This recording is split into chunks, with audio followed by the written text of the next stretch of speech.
We would like to start on time to convey at least a symbolic intent to TECHSOUP. And we have a very, very ambitious two-day agenda. People have come from across the world and across the country to be here, and we really do want to make every minute count. The 130 people who comprise our organization, Ben-Horin and TECHSOUP, do many things, but one of the things we don't do usually is put on conferences. And it may come in handy. But I hope that by 6 p.m. tomorrow, most of you will agree that it was an asset, that this is not a traditional conference put on by traditional conference givers. As some speakers. But the main part of the conference, the key part from our point of view, is what happens when there are no speakers tomorrow afternoon, when you are the speakers. An afternoon of conjuring about what is really possible with the new tools that we can now use in the new communities that are using them. Our hope is that you will find the first day and a half of sessions and each other so interesting and provocative that by midday tomorrow you'll overcome any reluctance you might have to speak up, although that does not seem to be an endemic problem in this group. And you'll really lean into conjuring about what these possibilities can be. Let me say a couple of words about what we think they are. We all have, in different ways, relationship to the field of technology, and it's a field that tends to increase in processor speed. A field that tends to somewhat overestimate the importance of what's happening in the short term, in the moment, and maybe underestimate the longer range picture that affects what we all do. We at Ben-Horin TECHSOUP think that there is something going on that is not incremental, that is fairly described as a sea change or a tectonic shift or something on that order. And in our work over 19 years, we've been working with nonprofits for whom the obstacles have typically been financial. You needed stuff. We got into the business, so to speak, of providing the stuff to nonprofits, the software, the hardware, connectivity, helping them get the assets, often very expensive assets, they needed to function technologically.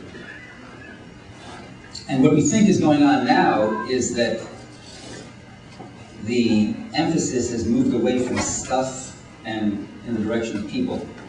And in that sense, it's moved away from what nonprofits and NGOs have the least of, which is money, and to what they have the most of, which are communities.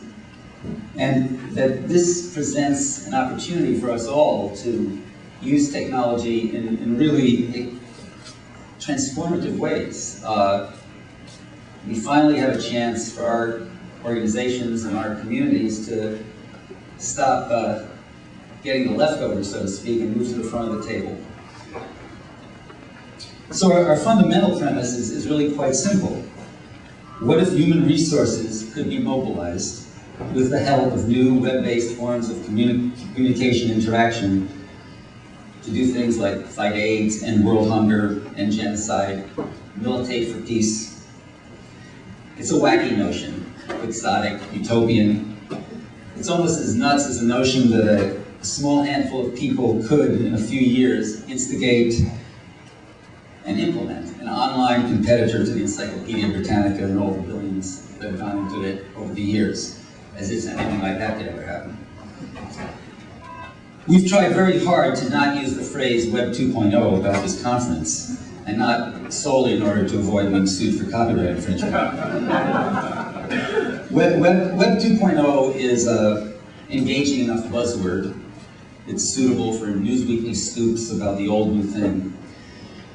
A year from now, it will live in the dustbin of used sound bites. We've used as will that phrase.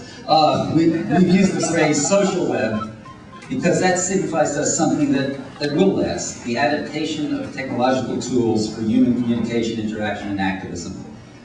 We think that adaptation is just beginning, And we think we're on the cusp of something potentially transformative for us and for our children and their children. That said, I have to quote Dr. Dan McQuillan of Amnesty International, who's one of our speakers and engaged in some pre-conference discussion on the Netsquared site.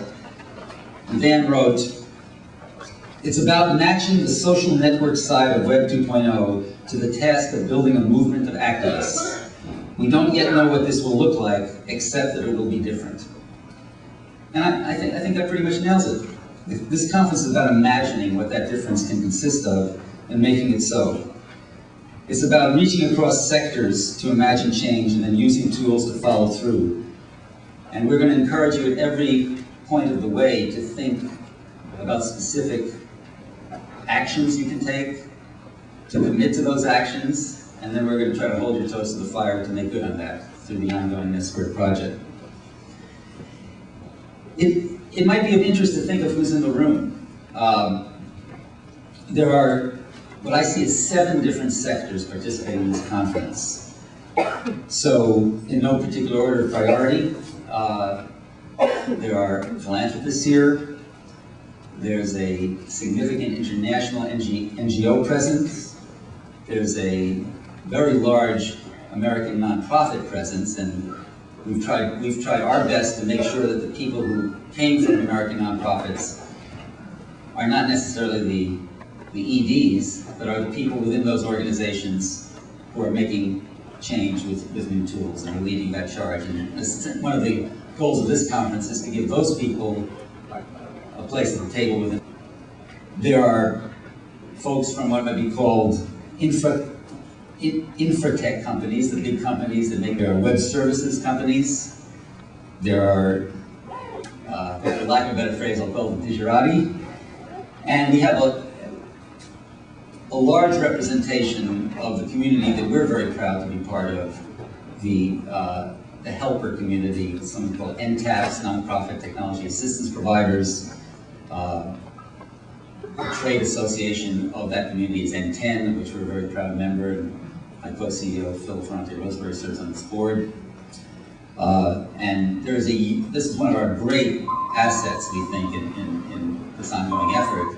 There are so many organizations and NGOs and others will need to move forward along this vector. 350 attendees, we have 35,000 index cards. You can do the math.